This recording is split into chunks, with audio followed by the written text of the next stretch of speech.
Sejam muito bem-vindos ao Super Sono Cast, mais um episódio. E aí fica o convite para que você nos siga, né, no Spotify, no YouTube, nas minhas outras redes sociais, no Instagram, no Facebook, DR Gleison Guimarães. E vai ser muito bom ficar junto de vocês, porque hoje eu recebo um convidado muito especial. Eu recebo o Padre Gleison para a gente falar sobre o sono, mas principalmente como a religiosidade e a espiritualidade pode ter muita relação com as questões de um sono muito melhor. Então seja muito bem-vindo, Padre Gleison. Padre Gleison é pároco da paróquia Santo Antônio, aqui em Macaé, e também é vigário episcopal, e ele tem muito a nos ensinar, né? A gente vai ter muito o que aprender por aqui, porque esse assunto de religiosidade e espiritualidade é um assunto que cresce a cada dia, também dentro da medicina. E claro, não podia deixar de falar por conta das questões do sono. Então seja muito bem-vindo, Padre Gleison, por favor. E aí o que eu queria iniciar para a gente esquentar aqui esse bate-papo é que a maioria dos distúrbios do sono, né, dos problemas no sono, acaba sendo causado por maus hábitos. A gente reconhece que a gente precisa tentar utilizar de instrumentos que consigam fazer com que a gente ajuste melhor os nossos hábitos. Na prática, a gente dorme porque a gente tem sono. Da mesma forma que a gente come e a gente bebe porque a gente tem fome e a gente tem sede. Mas não é só isso.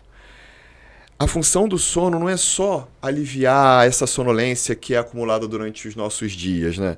Existe uma função de reparação, de conservação de energia, de reforço imunológico, de triagem e consolidação da memória, de recalibragem das nossas redes neuronais, de ajustes no sistema endócrino, neurohumoral, cardiovascular e metabólico. Ou seja, o sono é um organizador de tudo. Uma verdadeira reorganização maciça que acaba acontecendo da nossa biologia molecular, celular, das nossas máquinas, que são nossas células. Então, vocês podem estar me perguntando, mas tudo bem, e aonde que a religiosidade e a espiritualidade, que durante essa conversa eu vou chamar de RE, da onde que a RE entra nisso? Então, todos nós temos alguma espécie de crença a respeito da origem, da natureza e da finalidade do universo. E a nossa religião, indiscutivelmente, é o nosso guia. Por isso que eu trouxe ninguém mais, ninguém menos do que ele, porque a maioria das pessoas é espiritual e deseja usar a RE para lidar com os seus conflitos, lidar com o seu sofrimento, e inclusive usar a RE para tratamento. E eu queria que o senhor começasse, padre, falando disso para a gente, assim, como que a gente pode, de certa forma, e como que o senhor observa isso, né? A gente usar tudo que a gente aprende dentro da religiosidade, da espiritualidade, para que a gente consiga mover as nossas questões pessoais, as nossas angústias, os nossos sofrimentos também, que muitas vezes nos fazem perder o sono, mas conceituando, o que seria espiritualidade e qual seria a diferença entre o conceito de espiritualidade e o conceito de religiosidade? De uma maneira bem simples, né? A espiritualidade ela é um conceito muito mais amplo, porque seria toda pessoa que acredita em alguma coisa, que tem as suas crenças em um ser divino, num ser sagrado. E aí, essas manifestações dessas crenças que ela tem, né, dessa espiritualidade, ela se manifesta dentro de uma religião, de uma religiosidade, que se faz presente através de gestos, né, através de culto, através de práticas. Então, nós poderíamos dizer, a espiritualidade ela é algo intrínseco, a gente não consegue tocar, a gente não consegue medir. Enquanto que essa religiosidade, ela sim é medida, né? Porque então, a minha espiritualidade, ela se manifesta na minha religiosidade, que me leva a ir ao templo tantas vezes por semana, que me leva a esta prática de fé, né? Essa prática da religião, que me leva a praticar a caridade tantas vezes, que ter essa oração tantas vezes, ter as atitudes, né? Então, se nós pudéssemos resumir, poderíamos dizer, enquanto que a espiritualidade, no seu conceito muito mais amplo, se manifesta, né, dentro de uma prática religiosa. Religião é o que vai, né, vem de ligar, né, religar, que liga sempre a pessoa a alguma coisa. E essa é a importância que nós temos de ter ali unido o corpo e o espírito através da religião, da religiosidade. Perfeito, gente. Então já começa a ficar mais claro pra gente, né, com relação aos conceitos, que a gente vai acabar discutindo bastante por aqui. E aí a outra pergunta que é sequencial a essa é por que que então é importante falar sobre, né? A gente entende que a religião ela permeia todas as áreas da cultura, né? E por isso uma análise bastante razoável que a gente pode fazer é que a gente precisa ter uma abordagem multidisciplinar desse fenômeno da RE, né, da religiosidade e da espiritualidade. Então a gente vai, sim, dentro desse fenômeno, passear pelas questões da economia, da filosofia, da antropologia, da teologia e da medicina, né? Existe essa necessidade do olhar amplo que a religião acaba passeando por tudo isso. Então, quando a gente fala, e aí é um assunto que eu acho que é bem legal, e eu ouço o senhor falando muito na missa, né? E eu acho que o quanto é importante a gente discutir sobre isso, porque a gente também, entendendo esse olhar mais amplo da religião, a gente não tem como reduzir, né, ou ter uma atitude reducionista do quanto a religião é importante, do quanto que ela está entremeada com toda a nossa vida, né? Porque, indiscutivelmente, ela é um fenômeno nem um pouco particular, ela faz essa interação mágica com a nossa vida. E aí a gente tem aquela máxima, né, de que religião, time de futebol e política a gente não discute. E eu queria que o senhor falasse um pouquinho pra gente disso, né? Por que é importante falar sobre a religião? Por que é importante praticar? Por que é importante se entregar a isso? Interessante porque essa fala, né, de que religião, futebol e política não se discute, porque geralmente quando se fala de uma discussão é como se tivesse que sair dali um ganhador e um perdedor, né? E se vai ter que sair um ganhador e um perdedor, ninguém quer perder. Agora, é importante sim nós falarmos, trocarmos ideias sobre essas coisas, sobre política, sobre religião e também sobre a questão do futebol, né? E o que é curioso? Porque nós, seres humanos, não somos seres isolados, né? Uma das grandes características do ser humano, que é o ser pessoa, é que ele é um ser de relação. E eu existo porque eu me relaciono com o outro. Na verdade, eu existo porque alguém se relacionou, né? Se nós olharmos desde o ponto de vista físico, natural, o meu pai que se relacionou com a minha mãe, que houve uma fecundação e nasci eu. Então, primeiramente, né, o ser humano ele é um ser relacional. E a nossa vida existe nessa função em relação, né, em relação às pessoas, em relação ao outro. E, inclusive, o Papa Francisco nos lembra muito que a igreja ela não é uma ONG. A igreja ela não é um sindicato, porque às vezes a gente pode correr o risco de reduzir, né, a religião numa prática de poucos, num espaço onde se faz eleições, escolhas e se vive aquilo ali num mundo muito reducionista. Só que não. Essas práticas, elas nos levam a o que chama de um transcendente, né? Elas me conectam com algo, com alguém num nível superior, em que isso fomenta e alimenta as minhas crenças e que vai dando sentido à minha vida.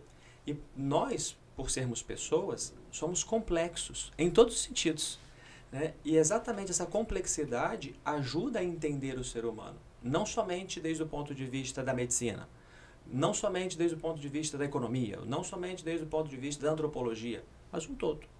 Para entender a pessoa, nós precisaríamos, né, observar e analisar o contexto social, emocional, físico, intelectual, espiritual, né? Então é um todo que vai nos compondo. E como que aqui isso vai ganhando força e robustez quando essas situações todas se entrelaçam. Como é importante. Então, e também parabéns por essa iniciativa, né, de ir desenvolvendo esse pensamento seu trabalho, mesclando tantas situações para chegar a uma compreensão muito maior daquele trauma, daquela situação, por que aquela pessoa está passando o que está passando, né? Porque não é um fator, mas um monte de fatores que se misturam e que faz com que a gente viva aquilo naquele momento. Perfeito, gente. Olha só quanto aprendizado, né? É muito interessante porque a gente reconhece, né, que as crenças religiosas elas podem influenciar muito os nossos comportamentos em saúde.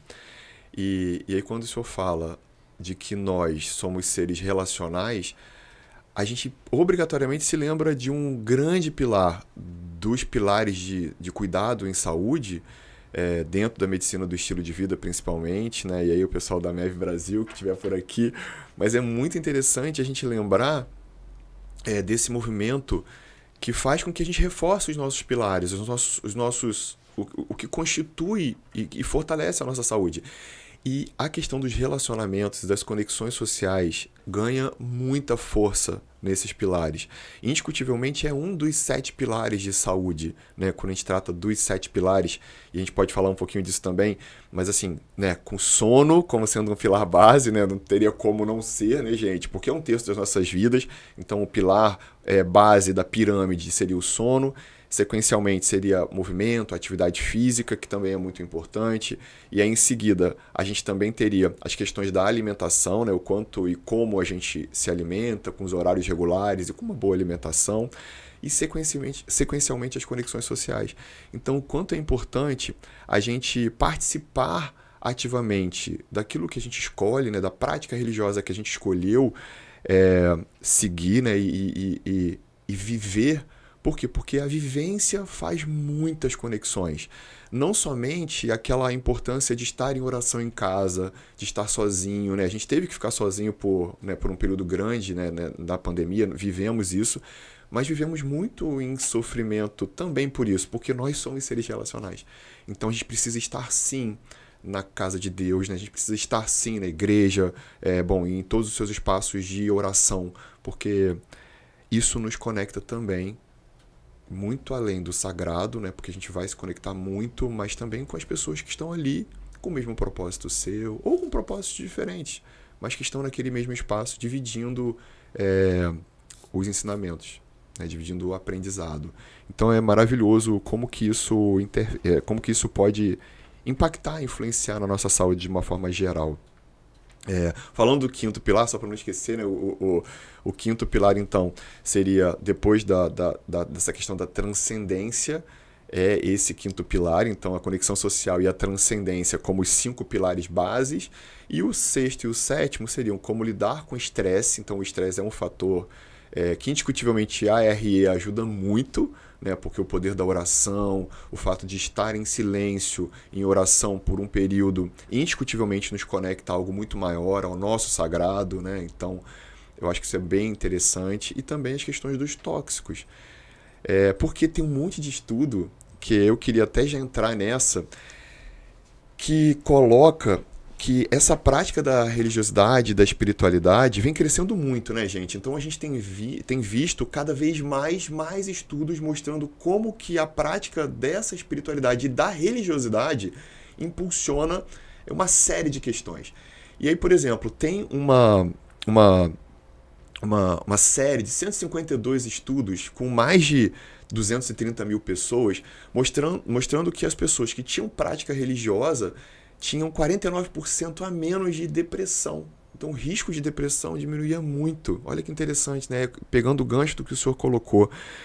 Um outro estudo de uma coorte, né, de um grupo de pessoas que é acompanhado, esse grupo de pessoas se chama Nurses Health Study. É um estudo que envolve mais de 89 mil pessoas, acompanhados por 14 anos, em que nesse grupo que tinha prática religiosa, o risco de suicídio diminuiu em 5 vezes. Um outro estudo, só para a gente já engatar nessas demonstrações científicas que são maravilhosas porque reforçam tudo que a gente está discutindo aqui, mostra que, um estudo publicado em 2016, mostra que esse mesmo grupo de mulheres, né, esse mesmo grupo do Nurses Health Study, com mais de 74 mil pessoas, por 20 anos de acompanhamento. Olha só, gente, como é interessante, 20 anos de acompanhamento, padre. A gente via que essas pessoas que tinham maior frequência nos espaços religiosos com relação ao convívio tinham menor risco de mortalidade por todas as causas cardiovasculares, menor risco de câncer. Então, a gente tinha, além disso, menores riscos, né, de desenvolvimento de sintomas depressivos, menos hábitos tóxicos como o cigarro. Então, as pessoas que têm essa prática religiosa têm uma tendência a fumar menos e a ser mais otimistas e integrarem mais socialmente com a comunidade. Então isso é muito significativo, né? E eu queria perguntar para o senhor, já aproveitando, o quanto que o senhor percebe e observa isso na prática, porque o senhor lida com milhares de pessoas, né? E todas as semanas, todos os dias. Então, como é que é isso na vida do senhor, na prática do senhor? É interessante, né, essa colocação sua, porque a gente vai percebendo que nós não somos seres acabados, né? E às vezes de uma boa parcela já sou completo, já sou perfeito, não tenho nada para aprender, não tenho mais nada para poder fazer para melhorar, enfim, porque eu sou o cara e problema dos demais que ainda não alcançou ou não alcançaram aquilo que eu já alcancei, né? E a gente percebe que isso é um grande equívoco. Por quê? Desde o ponto de vista da religião, vamos dizer assim, nosso corpo, né, nós somos a pessoa constituída, né, de corpo e alma, né, nós somos algo em que tem uma capacidade incrível de uma semelhança que é ao Criador, aquele que me criou, sua imagem e semelhança de quem me criou. E exatamente por isso, o meu corpo, ele acaba sendo também, nós chamamos, né, uma linguagem bem religiosa, templo de Deus, casa de Deus. Então, se o meu corpo, onde habita Deus, é sagrado, né, eu preciso cuidar bem dele. E uma série de práticas ferem a manter esse corpo como algo sagrado, né? Até brincava esses dias quando eu falava assim, ir a um rodízio é muito ótimo, é muito bom, né? Ali a gente come, a gente se diverte, mas eu não preciso comer um boi inteiro no rodízio, né? Porque eu estou malgastando esse corpo que é um dom de Deus. E que, como o corpo dom de Deus, ele é colocado também a serviço do outro. Voltamos ao assunto da relação. Porque eu existo, né, em função do outro, para o outro, com o outro. Seja esse outro com letra maiúscula, que é o outro, esse o meu Criador, ou seja, com o outro, aquele que eu tenho mais perto de mim, que é o meu irmão. E a gente lembra de uma máxima que, inclusive, em muitos cursos e treinos usam como uma regra de ouro, que é fazer ao outro aquilo que você gostaria que fizesse, né, consigo. Quem disse isso foi Jesus. Então, ele nos ensina, né, a fazer com o outro o que eu gostaria de fazer comigo. Então, eu não gostaria que o outro fizesse uma série de coisas comigo. Então, por que eu tenho que fazer? E aí Jesus mesmo disse, olha, 2 mandamentos, vamos reduzir aqui, né? Reduzir, né? Simplificar. Amar a Deus e o próximo como a si mesmo, né? Então, amar a Deus e o próximo como a si mesmo, isso implica cuidar, guardar e ajudar com que o outro possa cada vez mais ir se desenvolvendo, se aperfeiçoando, crescendo. A gente chama isso da vida na religião de santidade, né? Para que ele alcance de fato a perfeição, a santidade. E isso faz fugir de uma série de situações que levam à degradação do corpo. Os maus hábitos, né, os vícios, uma série de situações que, poderíamos dizer, nos aprisionam, né, e que, pela prática da religião, nos ensina exatamente a nos libertar disso. Porque não é simplesmente assim, a bebida. Né, a pessoa bebe e tal, acabou. Só que não é só isso, porque a pessoa que bebe, muitas vezes ela tem problemas em casa com a família, e ela tem problema em casa, no trabalho, e a pessoa que bebe, ela está gastando um dinheiro que talvez fosse fundamental para comprar o arroz e feijão para dentro de casa. Uma pessoa que bebe, ela acaba colocando em risco a vida de outros no trânsito. Uma pessoa que bebe vai perdendo muitas vezes a noção do que fala, do que faz. Ou seja, não é simplesmente o beber, mas olha quanta coisa que isso traz em volta. Então vamos tentar trabalhar com essa pessoa para nós irmos nos libertando, vencendo, né, os vícios, essas amarras, para, podemos dizer assim, para irmos crescendo, nos libertando, para sermos verdadeiramente livres. Isso é incrível, isso como estilo de vida, viver essa busca de perfeição é fantástico. Perfeito. A gente fala, então, de certa forma, de um conceito que a gente precisa muito discutir enquanto profissional de saúde, que são os valores da pessoa, né? Então, quem a gente deseja se tornar em busca da nossa melhoria contínua, uma vez que nós não somos seres acabados, né? Isso é sensacional, e pensar dessa forma, e o quanto que a religião agrega nos sentimentos de reforço positivo, eu sinto muito isso na prática, né? Assim, e aí eu sempre trago um pouquinho para mim, porque eu realmente entendo o quanto eu consigo e tento diariamente e com muito reforço quando eu estou presente na missa, né, nas minhas escolhas dos fins de semana, que é justamente o quanto que eu exercito a minha fé, a minha compaixão, né, assim, a minha empatia, o meu estar no lugar do outro, a minha humildade. Então, esses conceitos todos, inclusive da própria disciplina de me cuidar, né, de cuidar do que é tão sagrado, que foi um presente maior que Deus pôde me oferecer, que é o meu corpo. Então, todos esses conceitos, né, de altruísmo, de paciência, de perseverança, de perdão, de gratidão, a gente tem muito isso reforçado, né, com a prática religiosa. E por isso eu agradeço demais, porque o quanto que isso nos permite associações muito positivas, né, de enfrentamento com as questões que, baseado nos meus valores, vai conseguir fazer com que eu me esforce na minha mudança ou naquela transformação que eu desejo, né? Seja na transformação de perder peso, porque eu vou evitar os alimentos mais calóricos, ou porque eu vou evitar aquilo que eu reconhecidamente sei que não é tão saudável para mim, né, com relação às minhas escolhas, e uma série de outras questões, por exemplo, como sono, né? E aí, já pegando o gancho do sono, a gente entende que muitos dos nossos pensamentos não acontecem, né? Tem alguns estudos, e aí tem um estudo muito interessante feito pela Universidade da Pensilvânia, nos Estados Unidos, mostrando que, num grupo analisado, 91,4% daquilo que as pessoas pensavam e que os seus pensamentos viam, né? Às vezes eles vêm, né, calmamente, inundando a nossa mente e tomando conta da gente e, de certa forma, até regendo o que a gente vai fazer. Por conta desse excesso de preocupação, desse exagero de controle que a gente tem. E aí, esse pensamento, que muitas das vezes é negativo, né? Um pensamento, uma preocupação com algo que não aconteceu e que tem 91,4% de não acontecer, de chance de não acontecer, mas a gente acaba confundindo. E isso acaba, sim, fazendo o que a gente chama desse processo de fusão cognitiva, que é o que eu penso. Então, os meus pensamentos, o meu imaginário acaba interferindo no meu real a ponto de estar vivendo o que eu estou imaginando.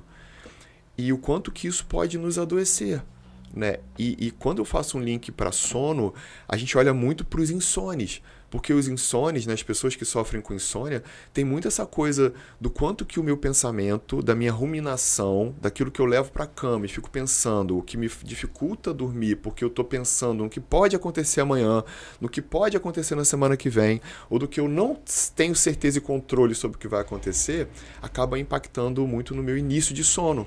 E aí, então, as pessoas que têm dificuldade para iniciar o sono, dificuldade para manter o sono, acabam tendo essa coisa do perfil do ansioso, né, de necessidade de controle e de misturar isso, né, dessa fusão cognitiva entre o real e o imaginário. E aí vem a religião. E aí vem a nossa fé. E aí vem todo esse remédio. É que eu costumo falar que é quase como se fosse isso, né? E eu queria que o senhor falasse um pouco disso pra gente. O quanto isso pode ser poderoso pra gente ter essa entrega, né? Pra gente estar nesse lugar de receber a generosidade sem tamanho que é oferecida por Deus, né? Então eu queria que o senhor comentasse sobre isso. Essa generosidade sem tamanho oferecida por Deus, a gente tem uma linguagem da teologia que chama de graça, né? E é de graça, né? E como que isso é importante para nos ajudar no nosso dia a dia? Tem um autor francês, ele faleceu no início desse século, que nós já somos no século passado, e Gustave Thibon. E ele falava interessante assim, que o ritmo da sociedade atual, ela vai anulando que o ser humano, que o homem, ele possa fazer um mergulho para dentro de si. Porque a gente vai acumulando tantas funções, a gente vai acumulando tantas coisas, a gente vai fazendo tantas coisas ao mesmo tempo, que você acaba arrumando um momento para você tentar dormir, você acaba procurando um momento para tentar comer alguma coisa, mas assim, é possível que você perca a noite de sono para resolver certos problemas, que você deixe de comer para poder resolver certos problemas, que você deixa de viajar, de descansar para resolver certos problemas, porque tem que dar conta, tem que dar números, tem que dar resultado. Ele vai dizendo, e tudo isso vai anulando a vida interior. Tudo isso vai anulando, porque claro, eu vou tendo tempo para tanta coisa, e para estar com o sagrado, né, para ter esse momento com o divino, para ter esse momento de conexão, de reconexão com esse ser superior, acaba ficando de segundo lado, né, de segundo plano, né, vai deixando de lado.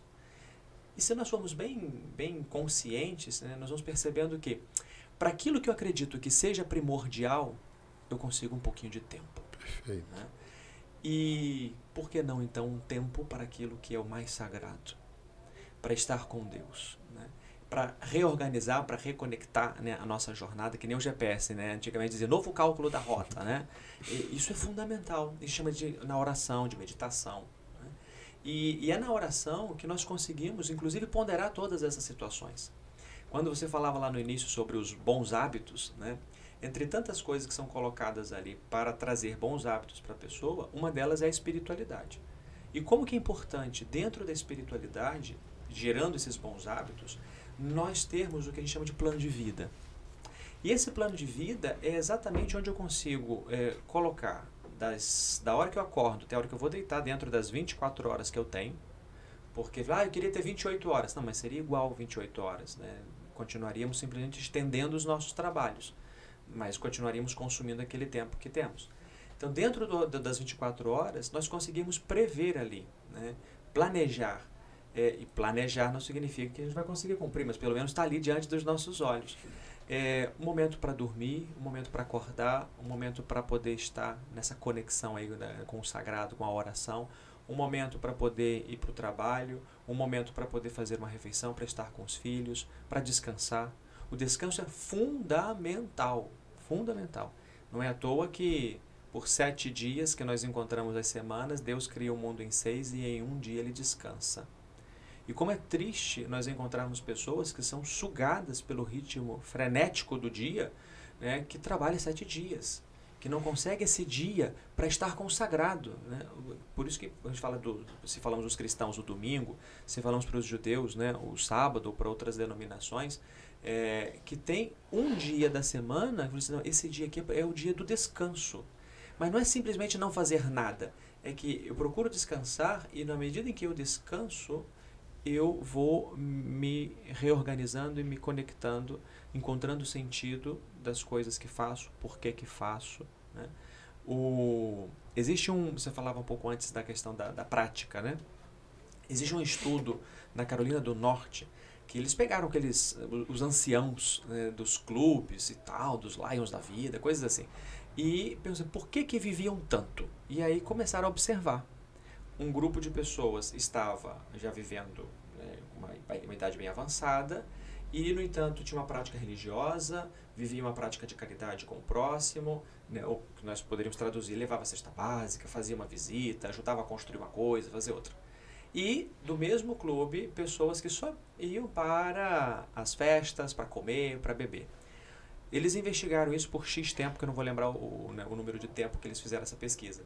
Mas constataram que as pessoas que vivem a sua vida se doando para os outros viviam a média de 7 anos mais do que aqueles que só viviam para comer e para beber, só para festa, né?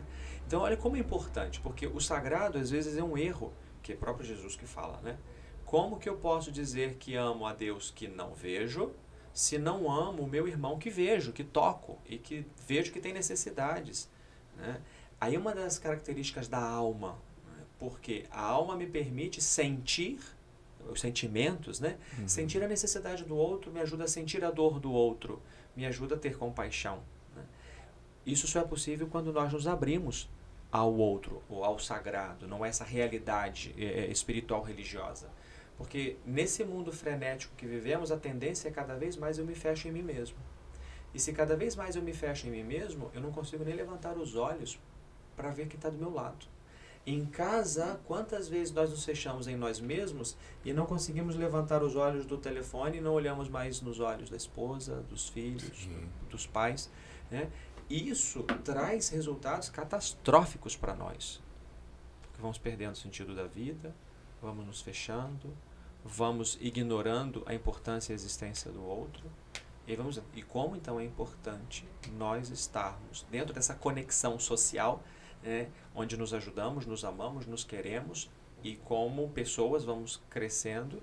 Isso vai resultando também, né, no resultado do nosso trabalho, na nossa casa, no nosso grupo de amigos, e sem dúvida com Deus, né, com esse ser superior, né, que nós chamamos aí. Maravilhoso, né? De novo, quanto aprendizado, gente. A gente entende que realmente, quando a gente fala de RE, a gente percebe a importância, né, da religiosidade, da espiritualidade, até mesmo na capacidade de alavancar os outros pilares de saúde, né? Então, exatamente como o senhor declara há pouco, o quanto que essa conexão com o que é importante para a gente, com o que é sagrado para a gente, com o que é valoroso para a gente, reforça esses comportamentos que acabam entrando num ciclo virtuoso, né? Um ciclo que faz com que a gente permaneça nas virtudes e nesses sentimentos positivos. Então, indiscutivelmente, a RE ela pode alavancar os outros pilares da saúde, por conta de nos trazer para o que é realmente importante, né? Para o que realmente importa. Então, de certa forma, aquilo que a gente deseja se tornar também conversa com que é importante que eu me movimente, que eu faça a minha prática de atividade física, que é importante que eu me alimente melhor, que eu cuide do meu corpo, né? Que eu gerencie o meu estresse. E aí, né, o senhor coloca como exemplo a prática da oração, que indiscutivelmente é uma prática que nos alivia muito, até mesmo a melhora do nosso sono, né, a melhora dos nossos pensamentos, a organização desses pensamentos que precisam ser destacados no que é real e do que é imaginário. Nos faz pertencer também. Então, a religião, a religiosidade, a prática da religiosidade nos faz também nos sentirmos tribo, né? A gente se sente enquanto comunidade muito mais abraçado, muito mais integrado e muito mais pertencente àquele universo que a gente escolheu habitar. Então, e todos esses comportamentos, gente, o que é muito interessante, e aí por isso que eu falo que a religião, ela traz pra gente essa corrente, ela alavanca a gente, né? Corrente no sentido de que arrasta junto, né? Os hábitos do sono. Então, constrói-se um sono muito melhor quem tem essa prática da RE em sua vida diária. E aí a gente estava rindo um pouco antes de começarmos a conversar aqui, porque além do nome, a gente tem algumas características em comum. E nós somos vespertinos. Não totalmente vespertinos, né? Mas a gente é o vespertino médio. Se existe isso. Na verdade, existe o vespertino, aquele que gosta muito da noite, da madrugada mesmo, que produz melhor na madrugada, né? Que acaba estudando melhor durante a noite, aprende mais durante a noite. Esse é o vespertino extremo, mas também tem o vespertino. Aí tem o intermediário, que é esse que funciona muito bem durante o dia normal. Aí tem o matutino e tem o matutino extremo, que é aquele que acorda às 4 da manhã e funciona muito bem às 4 da manhã, mas 6 da tarde não fala com ele porque ele já está dormindo quase. E aí, esse estudo mostrava, foi até publicado há pouco, acho que em maio de 23, na Time, e aí mostrando que os matutinos seriam mais conscienciosos, seriam mais aplicados à prática religiosa, mais à prática da oração, que teriam uma tendência a ser mais felizes, né? A gente estava rindo disso, de ter uma moral mais conservadora, e os vespertinos, que seríamos nós, por isso que eu estou rindo aqui, a gente seria mais impulsivo e teríamos talvez mais facilidade para demonstrar raiva. Isso não acontece comigo. Aí a gente estava discutindo, bom, é um estudo científico, é claro que isso é a média das pessoas, né? Isso não é uma regra, óbvio. Então, eu tenho certeza que nós não estamos inseridos As nesse... exceções da regra. Mas é muito interessante isso, porque toda essa questão do que a nossa prática mesmo também nos orienta como ideal, como valoroso, também nos ajusta, né? Assim, também nos ajusta, inclusive nos horários de dormir, né, gente? Que acaba sendo muito, muito importante, né? Muito interessante falar sobre isso. E aí, o que eu queria já pegar o gancho, que eu queria ouvir mais do senhor, era assim, a gente entende que, bom, eu, né, enquanto profissional de saúde, né, então eu tô lá no meu ambulatório, no meu consultório, na minha prática na telemedicina, né, como que eu, de certa forma, como é que as crenças religiosas, né, as crenças no RE podem influenciar os comportamentos de saúde de uma pessoa? Então a gente tem pelo menos três possibilidades de manuseio ou três interferências que a gente pode utilizar a RE mudando e fazendo com que a pessoa reconheça os seus valores, reconheça o que é importante e toque, né? E siga com apoio e com tudo que a religião nos coloca e nos organiza e nos orienta, mas conseguindo ajustar os nossos comportamentos em saúde. Então, primeiro, eu acredito muito que a religião, né, e essa prática ajuda nesses comportamentos.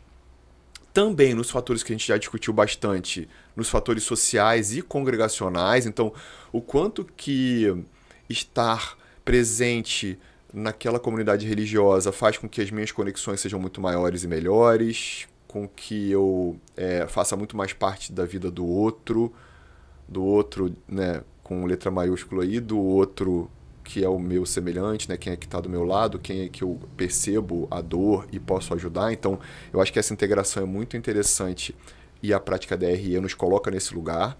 E em terceiro, e que é muito interessante pela prática médica, né, que é o que eu vivencio todos os meus dias, é o quanto que existe uma interferência no eixo psico, neuro, endócrino e imunológico, né? Então, o quanto que a prática da RE ela nos devolve emoções muito positivas, reforços muito positivos daqueles que a gente já conversou, né? Da própria fé, da empatia, da compaixão, de estar e considerar o outro e fazer parte do todo, né? Porque a gente entende que nós somos nesse conceito de unidade, né? A gente entende que a gente é muito e a gente se vê muito no outro, né? Então, o quanto que é importante estar junto do outro, ajudar o outro quando a gente consegue, quando a gente pode, e isso é sempre tão importante. Ou seja, seriam três possibilidades, né, de influência da RE na nossa vida.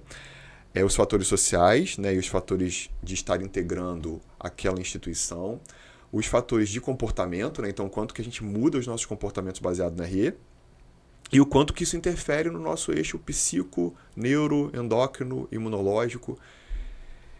E aí eu queria perguntar para o senhor, o senhor observa isso acontecendo no dia a dia, assim, na prática do senhor?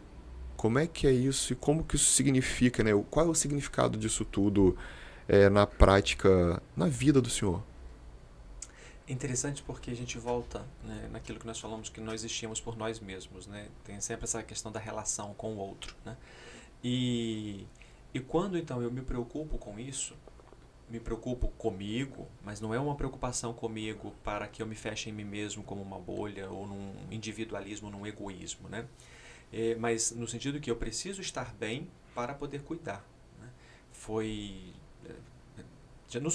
Nos últimos anos aí, falando da síndrome, que cada um fala síndrome de burnout, enfim, como quiserem chamar ou pronunciar, e parece que a informação que se tinha é que os médicos eram os que mais sofriam com a síndrome, chegando aí mais ou menos a 25% da área da saúde a sofrer dessa síndrome. Até que eles fizeram essa pesquisa no âmbito religioso e descobriram que nós chegamos a 27%. Né? Então, ou seja, vivemos sobre essa tensão esse tempo todo. E como que é importante? Não basta, então, simplesmente estar trabalhando ou estar pertencendo, né, a uma comunidade religiosa, enfim. Mas como que é importante que tudo isso vai ganhando sentido na nossa vida para nós cuidarmos de nós mesmos e ajudar a cuidar dos demais. E aí isso interfere naquilo tudo que você acabou trazendo por aqui. Né? É curioso porque assim, ultrapassa a nossa capacidade, como é que eu posso dizer? Ultrapassa a nossa capacidade de poder tocar, sentir, medir, né? E a gente vai percebendo que eu sou muito mais eu sou muito mais do que aquilo que eu faço. Né? Ou seja, eu não posso ser reduzido simplesmente aos meus comportamentos. São Paulo vai dizer, olha que eu faço o mal que eu não quero, eu não consigo fazer o bem que quero. Né? Ou se nós fôssemos apelar um pouco para o desenho da nossa vida, pudéssemos dizer, né, que eu nasci assim, eu cresci assim, eu vou morrer assim e tal, né? Ou céus, ó vida, ó azar. Né? Então, ou seja, o que nós fazemos não nos reduz ou não nos resume plenamente, mas dão pistas daquilo que somos. Né? E diz assim, você é aquilo que você come, você é aquilo que você faz. Né? Então, quando nós ganhamos esse conceito de que o nosso corpo não é simplesmente essa matéria que quando morre vai acabar, vai ser jogado em qualquer vala, mas que o nosso corpo ele tem uma dignidade, que é ser pessoa, que precisa ser cuidado. E essa dignidade, que é ser pessoa, né, tem todos os estatutos por aí que salvaguardam, né, que protegem, que vão custodiando, são tantos direitos. E eu sou, então, não vou dizer obrigado, mas eu me vejo na condição de guardar e zelar por ele. Isso interfere naquilo que como, isso interfere naquilo que bebo, isso interfere naquilo que faço. Se nós ampliarmos, então, a visão, né? Por quê? Porque quando eu uso de uma maneira deliberada e mal isso tudo que está aqui, isso interfere num grande dom que nós chamamos de saúde. E é curioso porque quando nós perguntamos às pessoas o que é essencial na sua vida, se a pessoa está bem de saúde, ela vai dizer que o essencial é minha família, o essencial é a casa, o essencial é o filho, enfim. E o último que se coloca, o essencial é a saúde. Mas se você chega lá no hospital, para quem está enfermo, você pergunta, o que é essencial na sua vida? Vai dizer, a saúde. Né?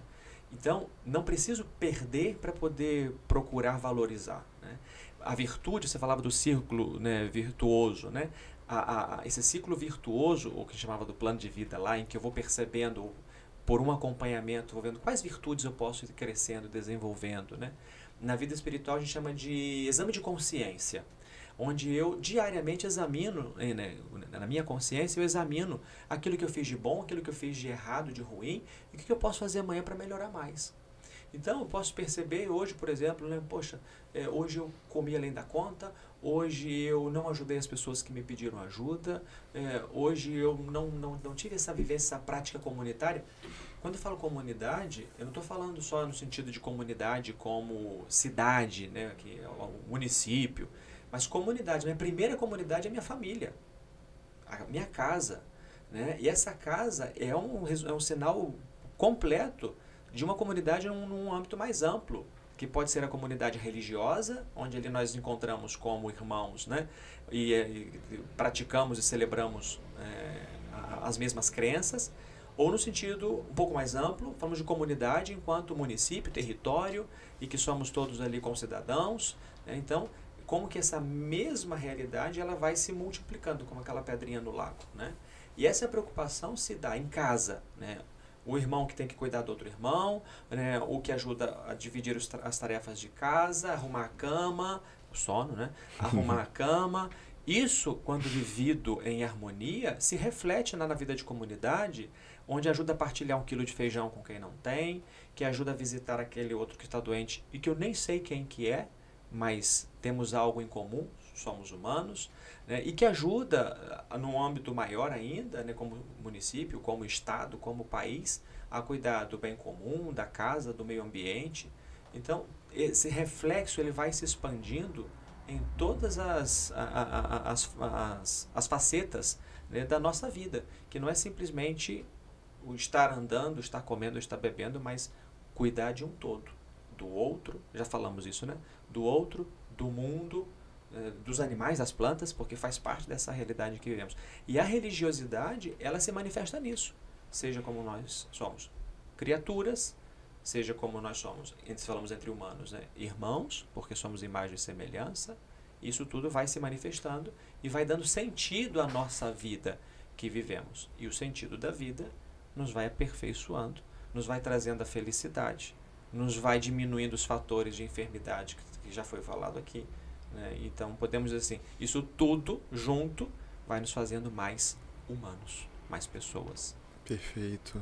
E é muito interessante porque quando o senhor coloca o burnout, durante a pandemia, eu já contei essa história, né? Algumas pessoas já ouviram, mas durante a pandemia, no ano de 2021, foi muito difícil para mim, porque... eu acho que a imensa e esmagadora maioria dos profissionais de saúde, dos profissionais que lidavam com vidas, né? E que lidavam diretamente ou indiretamente no cuidado. E aí eu entrei num processo de burnout e aí hoje, fazendo uma análise daquele processo, o que me permitiu seguir foi muito o fato de estar ali demasiadamente cansado, mas ainda, mesmo assim, entregando, né? Mesmo assim, continuando no trabalho, porque não tinha como parar, né? Não tinha como diminuir. Por mais que a orientação fosse essa, a entrega era difícil interromper, porque muitas vezes, e aí eu fiz uma reflexão bastante grande com relação a isso, do quanto que a gente, por muitas vezes, é generoso, né? Consegue ser generoso para com o outro e se coloca no lugar do outro. Eu, por inúmeras vezes, me emocionei, né, no hospital, no consultório, e isso era uma prática que assim, era muito presente na minha vida, né?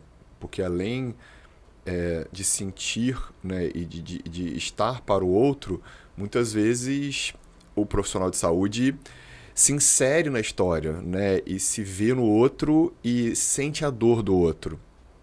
E o quanto que muitas vezes isso pode nos gerar questões pessoais, né, assim, de dor, de um sofrimento que não é meu, mas de certa forma mexeu tanto comigo e eu me identifiquei e aquilo reverbera, né, aquilo amplia.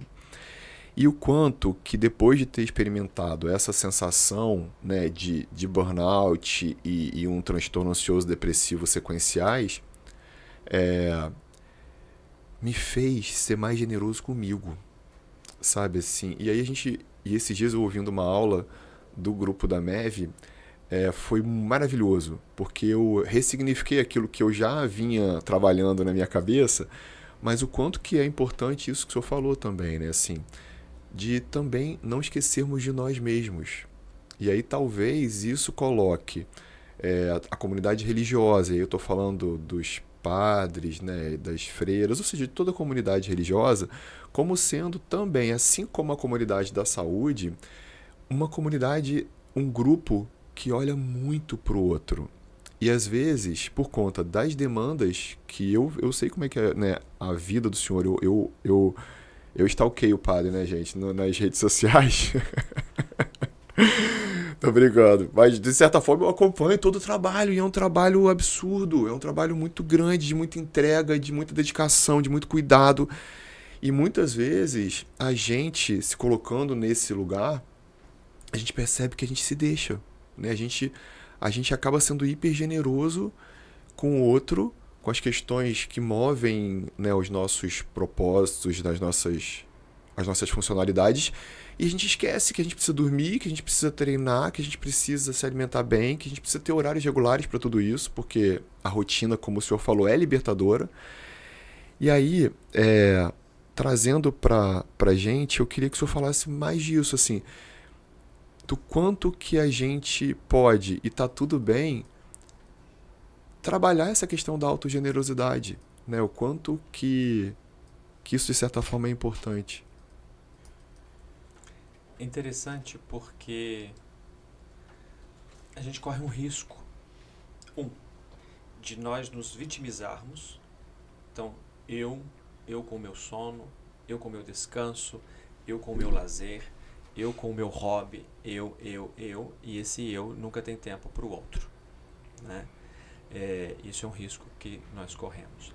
Agora, eu penso que aqui o que nos ajuda, né, muito é exatamente entender, e aqui eu estou falando como padre mesmo, né, entender que a minha missão de ser outro Cristo leva a me cuidar, para que eu tenha condições de cuidar do outro, e ao mesmo tempo, à medida em que eu cuido do outro, eu vou me consumindo, né, como a vela que está lá acesa, né, que se consome, ao mesmo tempo que ela cumpre a sua missão de ser, porque a vela foi feita para se acender uma chama e se consumir, ela tem que iluminar, né? Então, ou seja, ela cumpre a sua missão de ser, porque ela ilumina, né? Só que quando ela ilumina, ela se consome. Assim é a nossa vida, né? Você como médico, assim como você então exerce o seu sacerdócio na medicina, você se consome, né? E acho que aqui uma coisa que ajuda muito a entender é a intenção com que nós fazemos as coisas. Porque se é uma intenção deliberada simplesmente de um desleixo pessoal, né, porque eu preciso fazer por fazer, isso não tem sentido nenhum. Agora, quando eu faço o que eu tenho que fazer por missão, por vocação, por chamado, né, e sabendo que isso me consome, e eu vou dando sentido a isso, nós vamos ganhando o sentido da vida e vai dando a felicidade também para nós. Tem um autor que eu gosto muito, o Viktor Frankl, ele no campo de concentração, lá, né, aí o pai da logoterapia, quando ele pega e fala, né, quem tem um porquê enfrenta qualquer como. Né? A questão é, você pergunta para uma mãe, né, que vai passar, que o filho está doente, e diz assim, mãe, dorme aqui, tranquilo que você tem que dormir à noite, dorme à noite, que seu filho está ali no outro quarto com febre, tá bom? E a mãe vai dizer, claro, eu vou dormir tranquilamente, porque afinal de contas eu sou mãe, né, eu preciso dormir, descansar, e o filho, pois, que se vire para lá. Não. Ela passa aquela noite em claro, mas não por negligência, não por imprudência, mas ela passa aquela noite em claro porque ela entende que é missão dela, que faz parte do ser mãe, passar a noite em claro cuidando do filho. Isso aqui para ela, mas depois você vai ter que recuperar seus sonhos, que não se recupera, né? É que não tem sentido recuperar, porque sim, eu estou gastando isso aqui por algo que eu acredito que vale muito a pena. Sim. Então, esse gastar, né, desse cuidado, e eu falava da questão né, de que eu posso não comer bem ou não dormir bem no sentido da negligência, ou como consumido por tudo isso, vai se dando um sentido, vai se trabalhando. E nesse olhar da fé, tudo isso vai ganhando, né, força e forma. Porque a gente já falou que a nossa vida é muito mais do que só isso que nós fazemos, né? Então tem nessa outra dimensão que nós acreditamos, tudo isso vai ganhando corpo, vai dando sentido, né? E acredito que isso seja fundamental. Você falou tanto da compaixão. Só é possível ter compaixão com o outro quando primeiramente eu consigo trabalhar isso em mim, né? Que é sofrer com o outro. Por que muitas vezes nós passamos pelos mendigos na rua? Se tem alguém no meio da calçada, nós levantamos o pé, né, para dar um passo maior, para poder passar por cima dele, e nós não paramos para olhar, porque possivelmente ele seja insignificante para nós. Né? Agora, quando eu começo a perceber que o outro, ele é igual a mim, hoje talvez a necessidade dele seja um prato de arroz e feijão, e talvez a minha necessidade fosse, sei lá, com a outra, né? E ter a empatia que a gente fala, o altruísmo, enfim, isso nos ajuda quando nós conseguimos ter esse verdadeiro olhar de quem somos nós e o que é que nós queremos ser. Porque, claro, se eu quero ser simplesmente uma pessoa bem-sucedida e chamar de sucedido quem consegue comprar tantas casas, ter tantos carros e ter tantos milhões na conta, mas pisei em cima de tantas pessoas, será que isso é ser bem-sucedido? Ou ser bem-sucedido é ter a família, mesmo vivendo com o necessário, com o suficiente, chega em casa, ter o beijo da esposa, o abraço dos filhos, que com dificuldade vai lutando pelo pão de cada dia e dizer, ai, que maravilha, não temos um terreno em Marte, mas somos felizes do jeito que estamos aqui. Então isso tudo nos ajuda, né, a dar sentido. E por fim, você falava uma coisa que é muito interessante, a questão do controle, né, porque em uma das conversas que nós tivemos, inclusive eu estava com o Dom Luiz lhe perguntou, né, o que o senhor aprendeu nessa pandemia? E entre as 3 coisas foi aprender que não controla nada. Né?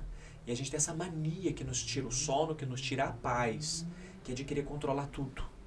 controlar tudo. Eu estou tentando aqui, a gente fez um rascunho de tudo que ia falar, e eu estou aqui me adaptando com esses óculos multifocais, e eu não consigo enxergar uma palavra, né? Então, assim, eu não consigo controlar as minhas anotações, eu não consigo controlar o tempo, eu não consigo controlar nada, né? A gente não consegue controlar nada. Mas essa sensação do empoderamento, né? Eu sou o dono de mim.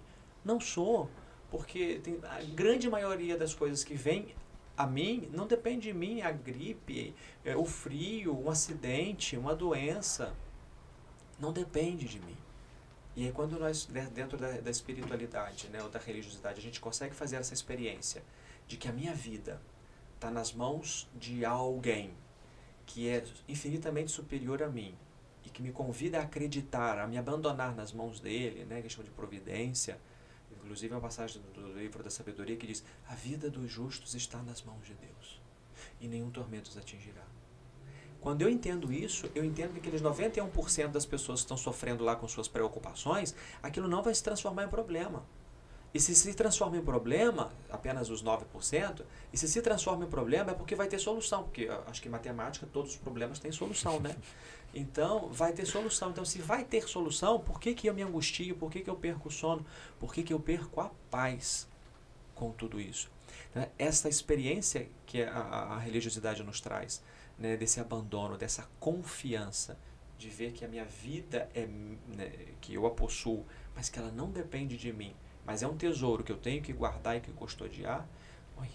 Isso é algo brilhante e que nós precisaríamos pensar e repensar nesse dom todo dia. Maravilhoso, né? Quanto ensinamento. É impressionante como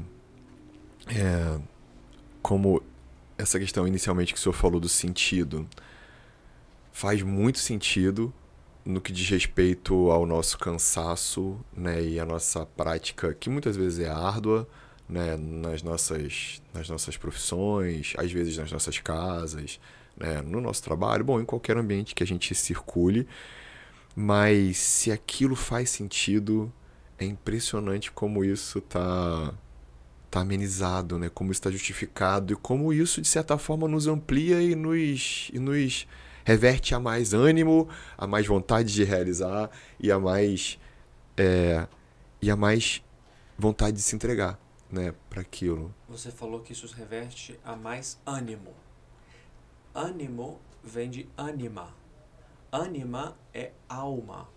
Alma é o princípio vital, né? Então, uma pessoa que vive desanimada é uma pessoa morta, porque é uma pessoa sem alma, é uma pessoa sem vida. E quando nós encontramos o sentido e fazemos, né, porque temos o porquê fazer aquilo que está ali, isso sim, o ânimo, né? Então, ânimo tem a força, tem a vida, isso nos dá força, isso nos dá vida, e é o que vai, né, fazendo que a gente acorda a tal hora, que a gente faça tal coisa. Então, como é importante estarmos animados, né? Graças a Deus. Muito legal, e olha que interessante, né? Porque quando a gente traduz, né, e coloca isso dentro da medicina, né, da prática médica, e da medicina do sono, a gente entende que muitos distúrbios do sono nos retiram a nossa vitalidade. E a gente pode falar de apneia do sono, né, e o roncador, né, principalmente naquelas pessoas que têm apneia do sono mais moderada, apneia do sono grave, naquelas pessoas que param de respirar mais de 30 vezes por hora, ou mesmo na insônia, ou mesmo naquele trabalho de turno que faz com que a pessoa não consiga dormir hora nenhuma, ou mesmo nas questões de movimentos de pernas, em que a pessoa também fragmenta o sono e superficializa e não dorme bem à noite. Ou seja, diversos distúrbios do sono nos retiram a nossa vitalidade. E uma observação que eu gosto muito de fazer, porque eu entendo que muita gente sofre disso, é que existe uma confusão com relação ao diagnóstico de depressão, né? Assim, as pessoas acham que está deprimido quem está triste. E, teoricamente, não é só isso, né? Assim, a pessoa pode estar, né, com depressão, mas estar sorrindo, estar fazendo uma ou outra atividade aparentemente normal. Mas o que vai mais denunciar o estado depressivo é a falta de vitalidade, né? É essa falta do ânimo. E eu, enquanto profissional, assim, o que eu percebo muito também, e aí eu queria que o senhor complementasse isso, né, pelas práticas de vida que o senhor tem, é o quanto que estar animado é importante, né? Então, uma frase que me gera uma reflexão grande quando eu estou num encontro clínico eu estou muito desanimado. Eu não tenho vontade de fazer nada, nem aquilo que me dá prazer. Isso é muito arrebatador para mim, porque eu nunca estive nesse lugar especificamente, mas eu imagino como deve ser doloroso estar nesse movimento, né, de desânimo. E o quanto que a gente, com as práticas não só da religiosidade, da espiritualidade, mas na reorganização da RE como uma alavanca para mexer com todos os outros pilares de saúde, podem ser promotores, né, de uma vida muito melhor, com muito mais significado, com muito mais sentido, com muito mais propósito, com que a gente seja muito mais feliz. E aí, quando eu penso lá no burnout, em que a gente fala, o burnout também tem muito a ver com o exagero do trabalho, com o exagero, né, do doar-se ali naquela atividade sua, mas é muito também na falta de sentido, né, na falta de por que eu estou fazendo isso. Né? Ou até uma coisa que eu tinha muito, né, e a minha dor era muito essa, o quanto eu consigo realmente mobilizar, o quanto eu consigo realmente fazer diferença. Isso eu acho que foi um ponto muito forte para o meu desenvolvimento do burnout lá na pandemia. Porque eu olhava para um lado, olhava para o outro, a gente ainda não tinha vacina, a gente ainda não tinha remédio eficaz, e um monte de gente falando que tinha um monte de remédio, mas que não tinha nenhum remédio, né, num determinado momento ainda. E aí, como que ontem eu comentando com duas pacientes minhas, uma tem 82 e a outra tem 85 anos, né, as duas irmãs, e aí eu falando exatamente isso para elas, o quanto foi redenção, por exemplo, as vacinas. Né, assim, o quanto aquilo se apresentou como sendo muito maravilhoso, né, como sendo um divisor de águas, né, do que a gente começou a perceber e do controle da doença, né, e o quanto a gente pôde realmente, e aí depois com os antivirais eficazes, né, o quanto que a gente conseguia realmente mobilizar. Então aquela sensação de que eu estou fazendo, mas eu não estou fazendo bastante, também é muito forte, né, nessa questão do sentido, né, da importância do meu trabalho, da importância do nosso trabalho, da importância da entrega, da importância do quanto que isso pode fazer para mexer com o outro. Porque a gente acaba só mexendo com o outro, né? A gente não consegue pegar na mão e seguir o tempo inteiro do lado grudado. Apesar de muitas vezes a gente ter essa vontade, né? Mas a gente entender que o movimento tem que ser do outro, né? Tem que ser nesse princípio em que a gente vai, sim, estar no melhor ambiente, a gente vai conversar sobre as melhores coisas, a gente vai estimular sempre que a gente siga pelas emoções positivas, né? Pelas tendências que reforçam esse ciclo virtuoso. Mas a vida não é só assim, né? As coisas continuam acontecendo, algumas coisas boas e ruins. E, voltando ao que o senhor falou, nada como ter essa fortaleza que nos segura, que nos ampara, que está sempre presente pra gente. Então, presente de presença e presente enquanto presente, né? Porque, indiscutivelmente, a nossa fé nos move, né, e nos protege muito, inclusive dos pensamentos e das imaginações que temos e que, na imensa maioria deles, acabam não se concretizando.